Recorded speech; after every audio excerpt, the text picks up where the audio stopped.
என்ற சொல்லின் பொருள் யாதுன்னு கேட்டிருக்காங்க. உள்ளம், உடம்பு, வறுமை, புள்ளின்னு சொல்லிட்டு விடைகள் கொடுத்திருக்காங்க. இதுல பார்த்தோம்னா உடம்பு என்பதுதான் சரியான விடை. அதாவது மெய், வாய், கண், காது, மூக்குன்னு சொல்லிட்டு ஐம்பொறிகளை வந்து சொல்லுவாங்க. அதுல மெய் என்பது வந்து உணர்வை குறிக்கக்கூடியது. இந்த உடலை வந்து குறிக்கக்கூடிய ஒன்றாக வந்து விளங்குது. தமிழ் தாத்தா என்று அழைக்கப்படுபவர் யார்? பாருங்க, மீனாட்சி சுந்தரம் பிள்ளை, வாவேசு, ஊவேசா, மூவா அப்படின்னு சொல்லிட்டு விடைகள் கொடுத்திருக்காங்க. இதுல ஊவே சாமிநாத ஐயர் தான் சரியான விடை. அவரை தான் வந்து தமிழ் தாத்தான்னு சொல்லிட்டு அழைப்பாங்க. ஊவே சாமிநாத ஐயரின் ஆசிரியர் யாருன்னு கேட்டிருக்காங்க. மகாவித்வான் மீனாட்சி சுந்தரனார், மனோன்மணியம் சுந்தரனார், பாரதிதாசன், தியாகராசர்னு சொல்லிட்டு விடைகள் கொடுத்திருக்காங்க. இதுல பார்த்தோம் அப்படின்னா மனோன்மணியம், மகாவித்வான் மீனாட்சி சுந்தரனார். பாருங்க, முதல்ல பாருங்க, ஊவே சாமிநாத ஐயரின் ஆசிரியர் யாருன்னு கேட்டிருக்காங்க. மகாவித்வான் மீனாட்சி சுந்தரனார், மனோன்மணியம் சுந்தரனார், பாரதிதாசன், தியாகராசர்னு சொல்லிட்டு விடைகள் கொடுத்திருக்காங்க. இதுல பார்த்தோம் அப்படின்னா மகாவித்வான் மீனாட்சி சுந்தரனார் தான் சரியான விடை. ஊவே சாமிநாத ஐயருக்கு வந்து ஆசிரியராக விளங்கியவர் வந்து மகாவித்வான் மீனாட்சி சுந்தரம் பிள்ளை.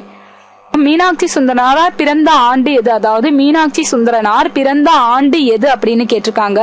1815, 1820, 1825, 1830ன்னு சொல்லிட்டு விடைகள் கொடுத்திருக்காங்க. இதுல பார்த்தோம் அப்படின்னா 1815 என்பதுதான் சரியான விடை.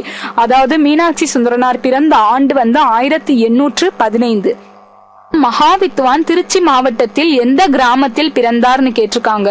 சாத்தூர், எண்ணெய் கிராமம், புத்தூர், வெண்ணெய் நல்லூர்னு சொல்லிட்டு விடைகள் கொடுத்திருக்காங்க. இதுல பார்த்தோம் அப்படின்னா மகாவித்வான் மீனாட்சி சுந்தரம் பிள்ளை வந்து திருச்சி மாவட்டத்தில் இருக்கக்கூடிய எண்ணெய் கிராமத்துல வந்து பிறக்கிறாரு. மீனாட்சி சுந்தரனாரின் பெற்றோர் யாவர்னு கேட்டிருக்காங்க. சின்னசாமி லக்குமி அம்மாள், வெங்கட்ராமன் அம்மணி அம்மாள், சிதம்பரம் அன்னத்தாச்சியார், சிவபாத இருதயர், பகவதி அம்மைன்னு சொல்லிட்டு விடைகள் கொடுத்திருக்காங்க. இதுல பார்த்தோம்னா சிதம்பரம் அன்னத்தாச்சியார் என்பதுதான் சரியான விடை. இவங்க தான் மகாவித்வான் மீனாட்சி சுந்தரனாருடைய பெற்றோர்கள். உறையூருக்கு அருகில் இருந்த கோட்டையின் பெயர் என்னன்னு கேட்டிருக்காங்க. மங்கம்மாள் கோட்டை, தேவக்கோட்டை, நாட்டரசன் கோட்டை, ஆவூர் கோட்டைன்னு சொல்லிட்டு விடைகள் இருக்கு. இதுல பார்த்தோம் அப்படின்னா ஆவூர் கோட்டை என்பதுதான் சரியான விடை. அதாவது உறையூர் என்கின்ற இடத்திற்கு அருகில் இருந்த கோட்டையோட பேர் வந்து ஆவூர் கோட்டை. உறையூருக்கு அருகில் உள்ள கோட்டையை முற்றுகையிட்ட அரசர் யாருன்னு கேட்டிருக்காங்க. நலங்கிள்ளி, நெடுங்கிள்ளி, கரிகாலன், குலோத்துங்கன்னு சொல்லிட்டு விடைகள் கொடுத்திருக்காங்க. இதுல பார்த்தோம் அப்படின்னா நலங்கிள்ளி என்பதுதான் சரியான விடை. நலங்கிள்ளிக்கும் நெடுங்கிள்ளி ரெண்டு பேருமே வந்து சோழ மன்னர்கள். இந்த நலங்கிள்ளிக்கும் நெடுங்கிள்ளிக்கும் வந்து இடையில வந்து நிறைய போர்கள் வந்தது. அதாவது பார்த்தோம்னா ரெண்டு பேருமே வந்து பகைமை கொண்டே இருந்தனர். அந்த நிலையில வந்து உறையூருக்கு அருகில் உள்ள கோட்டையை வந்து நலங்கிள்ளி என்னும் அரசர் வந்து முற்றுகையிடுறாரு. நெடுங்கிள்ளிக்கு அறிவுரை வழங்கிய சங்க புலவர் யாருன்னு கேக்குறாங்க. ஆவூர் கிழார், கோவூர் கிழார், ஔவையார், கபிலர்னு சொல்லிட்டு விடைகள் இருக்கு. இதுல பார்த்தோம் அப்படின்னா கோவூர் கிழார் தான் சரியான விடை. கோவூர் கிழார் வந்து அதாவது சரியான நேரங்கள்ல வந்து தவறு நடக்கின்ற நேரங்கள்ல போய் அரசர்களை திருத்தக்கூடிய ஒரு திறமை வாய்ந்த ஒரு புலவரா வந்து இந்த கோவூர் கிழார் வந்து விளங்கி இருக்காரு. இளந்தத்தனாரை சிறையடைக்க எண்ணிய அரசர் யாருன்னு கேட்டிருக்காங்க. நலங்கிள்ளி, நெடுங்கிள்ளி, கிள்ளிவளவன், கரிகாலன் சொல்லிட்டு இங்க விடைகள் கொடுத்திருக்காங்க.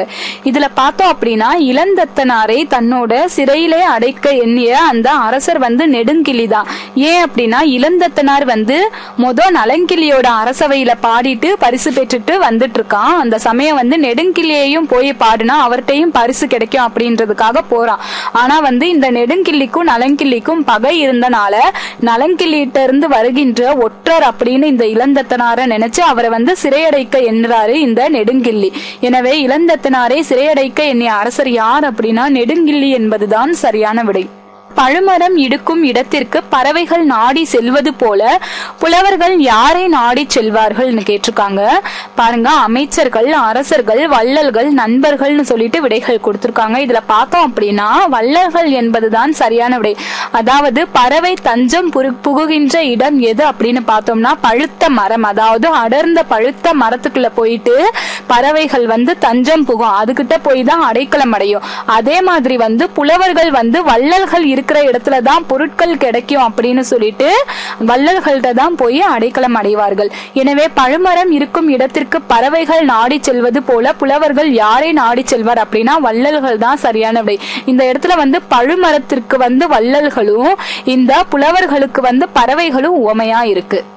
நெடுங்கிள்ளியின் சிறையில் இருந்து இளந்தத்தனாரை மீட்டிய புலவர் யாருன்னு கேட்டிருக்காங்க. ஔவையார், கோவூர்கிழார், மோசிகீரனார், அம்மூவனார்னு சொல்லிட்டு விடைகள் கொடுத்திருக்காங்க. இதுல பார்த்தோம் அப்படின்னா கோவூர்கிழார் தான் சரியான விடை.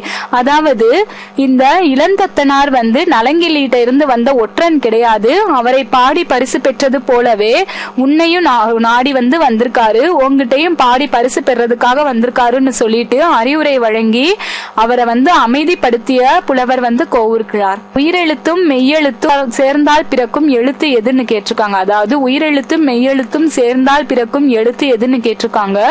உயிர்மெய் ஆயுதம்னு சொல்லிட்டு விடைகள் இருக்கு. இதுல பார்த்தோம்னா உயிர்மெய் என்பதுதான் சரியான விடை. அதாவது உயிர் எழுத்தும் மெய்யெழுத்தும் சேர பிறக்கும் எழுத்து உயிர்மெய் எழுத்து. இப்ப எடுத்துக்காட்டா பார்க்கணும்னா இட்டு அப்படின்னு சொல்லிட்டு ஒரு மெய்யெழுத்து இருக்கு, பிளஸ் ஆன்ற ஒரு உயிர் எழுத்துக்கு இருக்கு. இட்டு கூட்டல் ஆ என்பது ட அப்படின்னு ஆகும். அந்த ட தான் உயிர்மெய் எழுத்து. எனவே உயிரெழுத்தும் மெய்யெழுத்தும் சேர பிறக்கும் எழுத்து உயிர்மெய் எழுத்து. உயிர்மெய் எழுத்துக்கள் எத்தனைன்னு கேட்டிருக்காங்க. 247, 30, 316, 216ன்னு சொல்லிட்டு விடைகள் இருக்கு. இதுல பார்த்தோம் அப்படின்னா 247 அப்படின்றது மொத்த எழுத்துக்கள், தமிழில் உள்ள மொத்த எழுத்துக்கள். 30 என்பது முதல் எழுத்துக்கள். எனவே உயிரும் மெய்யும் சேர்ந்தா அந்த உயிர்மெய் எழுத்து 216. ஆயுத எழுத்தின் வேறு பெயர் என்னன்னு கேட்டிருக்காங்க பாருங்க.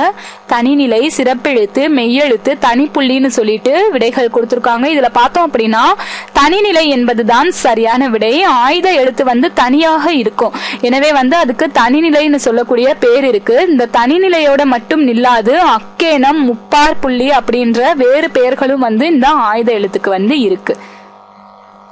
அக்கேனம் என்னும் சொல் எந்த எழுத்தை குறிப்பதுன்னு கேட்டிருக்காங்க. இக்கு, ஆ, அக்கண்ணா, சீன்னு சொல்லிட்டு விடைகள் இருக்கு.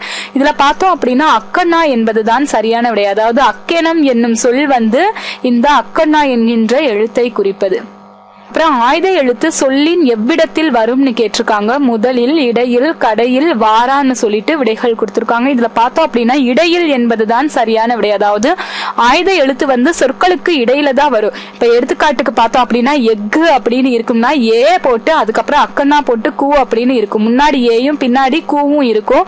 நடுவுல வரக்கூடிய ஒரு எழுத்து அக்குது, இக்குது, உக்குது, எக்குது என்ற போன்ற சொற்களுக்கு இடையில வரக்கூடிய ஒரு எழுத்து தான் ஆயுத எழுத்து.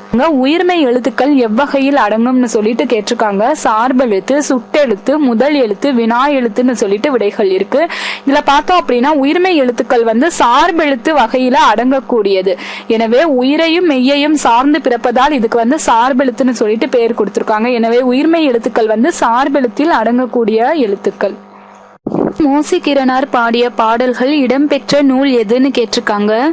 புறநானூறு, ஐங்குறுநூறு, பழமொழி 400, ஆசாரக்கோவைன்னு சொல்லிட்டு விடைகள் கொடுத்திருக்காங்க. இதுல பார்த்தோம் அப்படின்னா புறநானூறு என்பதுதான் சரியான விடை. ஏன் அப்படின்னா கீழே இருக்கிறதுல வேற எந்ததுலயுமே மோசிகீரனார் பாடல. புறநானூற்றுலதான் மோசிகீரனார் பாடிய பாடல்கள் அடங்கி இருக்கு. காண்பவர்களுள் குதிரையையும் காவிரியையும் சிலேடை பொருளில் பாடிய புலவர் யாருன்னு கேட்டிருக்காங்க. அமிர்த கவிராயர், ராமலிங்க கவிராயர், காலமேக புலவர், ஆனந்த கவிராயர்னு சொல்லிட்டு இங்க விடைகள் கொடுத்திருக்காங்க. இதுல பார்த்தோம் அப்படின்னா காலமேக புலவர் தான் சரியான விடை. அதாவது கீழே இருக்கிறவங்கள குதிரையையும் காவிரியையும் வச்சு சிலேடை பொருள்ல பாடிய புலவர் காலமேக புலவர். காலமேக புலவரின் இயற்பெயர் என்னன்னு கேட்டிருக்காங்க. பரதன், வரதன், தேரன், ராமன் சொல்லிட்டு இங்க விடைகள் இருக்கு. இதுல பார்த்தோம் அப்படின்னா வரதன் என்பதுதான் சரியான விடை. அதுதான் காலமேக புலவருடைய இயற்பெயர். துன்னலர் என்ற சொல்லின் பொருள் யாதுன்னு கேட்டிருக்காங்க. நண்பன், ஆசிரியர், இறைவர், பகைவர்னு சொல்லிட்டு விடைகள் இருக்கு. இங்க பார்த்தோம் அப்படின்னா பகைவர் தான் சரியான விடை. அதுல துன்னலரை சாடும் அப்படின்னு சொல்லிட்டு புலவர் பயன்படுத்தி இருப்பாரு. அதாவது துன்னலரை சாடும் அப்படின்னா பகைவர்களை அழிக்கும் அப்படின்ற பொருள்ல வருது. எனவே துன்னலர் என்ற சொல்லின் பொருள் என்ன அப்படின்னா பகைவர் என்பதுதான் சரியான விடை. சிலேடை என்பதன் பொருள் யாதுன்னு கேட்டிருக்காங்க. இருமுறை கூறல், இரண்டாக கூறல், இரு பொருள்பட கூறல், நயத்துடன் கூறல்னு சொல்லியிருக்காங்க. இதுல பார்த்தோம் அப்படின்னா இரு பொருள்பட கூறல் என்பதுதான் சரியான விடை.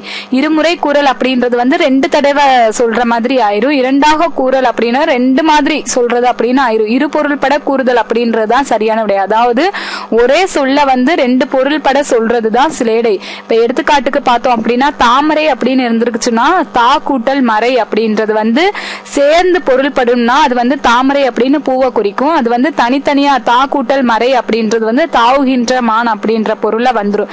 எனவே சிலேடை என்பதன் பொருள் யாது அப்படின்னா இரு பொருள்பட கூறல் என்பதுதான் சரியான விடை. காளமேக புலவர் பிறந்த மாவட்டம் எதுன்னு கேட்டிருக்காங்க. பாருங்க, விழுப்புரம், திருநெல்வேலி, மதுரை, சிதம்பரம்னு சொல்லிட்டு இங்க விடைகள் கொடுத்திருக்காங்க. இத பார்த்தோம் அப்படின்னா விழுப்புரம் என்பதுதான் சரியான விடை. அதாவது காளமேக புலவர் பிறந்த மாவட்டம் வந்து விழுப்புரம் மாவட்டம். அதுக்கப்புறம் திருவரங்க கோவில் மடைப்பள்ளியில் பணிபுரிந்த புலவர் யாருன்னு கேட்டிருக்காங்க. குலசேகரர், காளமேக புலவர், சர்க்கரை புலவர், ஜவ்வாது புலவர்னு சொல்லிட்டு இங்க விடைகள் கொடுத்திருக்காங்க. இதுல பார்த்தோம் அப்படின்னா ஸ்ரீரங்கம் என்று அழைக்கக்கூடிய இந்த திருவரங்க கோவிலில் வந்து மடைப்பள்ளியில் பணிபுரிந்த ஒரு புலவர் வந்து காளமேக புலவர் தான் சரியான விடை.